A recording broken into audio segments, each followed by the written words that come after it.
Sa naging preseason game ng Los Angeles Lakers kontra Phoenix Suns, isang malaking usapin ang lumabas matapos ang obserbasyon ni Skip Bayless. Ayon sa kanya, may pagkakataon na hindi ginamit ni Coach JJ Redick ang kombinasyon ng dalawang malalaking big men, isang eksperimento na matagal nang inaabangan ng ilang analysts. Ang tinutukoy dito ay ang posibleng Twin Tower setup kung saan magsasabay si DeAndre Ayton kasama si Christian Coloco o kaya naman si Jackson Hayes. Sa ganitong approach, posibleng masara ang loob at mahirapan ng Suns, partikular na si Devin Booker na nakakakuha ng ilang mahahalagang atake at second chance opportunities. Sa laban na ito, nagwagi ang Suns sa score na 103-81. Samantala, nanguna si Devin Booker para sa Phoenix na nagtala ng 24 points, may kasamang 6 rebounds at 5 assists. Malaking bahagi ng kanyang damage ay galing sa loob kung saan hindi masyadong nakapag-adjust ang Lakers defense. Kung ginamit nga ni Redick ang Twin Tower approach, posibleng mas mabawasan ang kanyang pagpasok sa shaded area at mas mabigyan ng sagot ang rebounding battle. Ayon kay Bayless, dito makikita ang kakulangan pa ng karanasan ni Redick bilang head coach sa paggawa ng mabilis na adjustments sa loob ng game. Kung susuriin ang rotation ng Lakers, makikita ang underwhelming performance ng kanilang front court. Si DeAndre Ayton ay nagtala lamang ng 1 point, may 8 rebounds at 2 blocks sa 18 minutes. Si Jackson Hayes naman ay mas naging visible sa kanyang limited role, nagtala ng 7 points, 5 rebounds at 1 assist.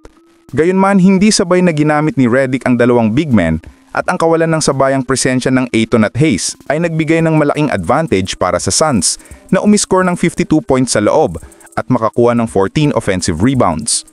Ito ang mismong punto ni Bayless, na sayang ang pagkakataon para subukan kung kayang pigilan ng Twin Tower setup ang ganitong uri ng offensive rhythm.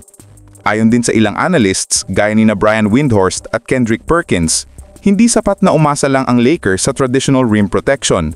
Kailangan nila ng isang versatile big man na may kakayahang lumabas sa 3-point line para magbigay ng spacing sa offense at sabayan na makipagsabayan sa perimeter.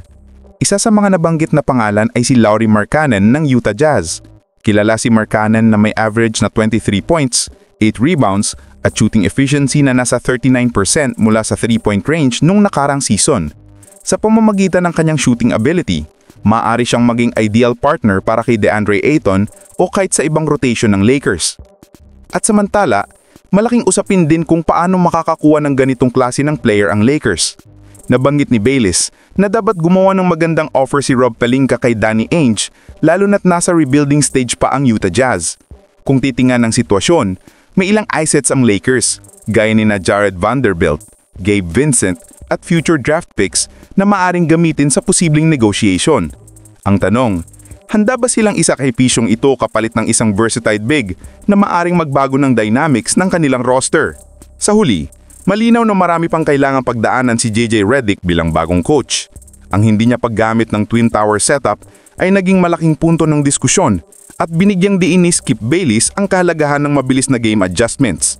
Ngunit sa kabilang banda, hindi ito simpleng problema ng rotation lamang. May mas malalim na issue sa konstruksyon ng roster at dito pumapasok ang pangangailangan para sa isang versatile big, gaya ni Lauri Markkanen.